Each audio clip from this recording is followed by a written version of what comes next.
I have kind of an obsession these days, to be honest. And I'll probably talk about this more than once. And my obsession is truth.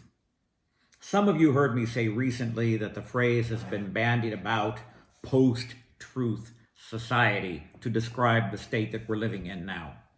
And my remark was, I don't think there's any such thing as a post-truth society. I think if it's post-truth, it's no longer a society. It's no longer a civilization. But I'll tell you something.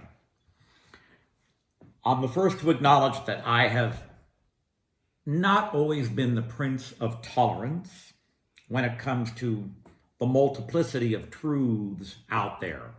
Some things are black and white. 2 plus 2 does equal 4. I think what Russia is doing in Ukraine today is pure evil. I don't think it's shades of gray. I think it's pure evil. I think the Holocaust, which murdered 36 of my relatives, was pure evil, and I think they were innocent. They were tailors and seamstresses. But not everything is that clear. Sometimes people do have very, very different perspectives of the same thing in the center. There are multiple truths, and I'm not always very good at acknowledging that.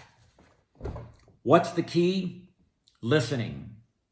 Is it necessarily that we're going to come to agreement? No. But should we at least make a good faith effort to understand one another's perspectives? Yes.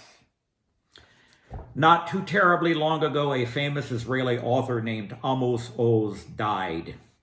And he used to talk, he was a real, what they call in Israel, peacenik. He was in favor of a two-state solution between the Israeli Jews and the Palestinian Arabs, and I am in favor of that too. He was also not only famous as a brilliant writer, but as a person who listened to the other side, understood that they had their voice, that they had their narrative, that they have their story that they live in. I have not always been great at that.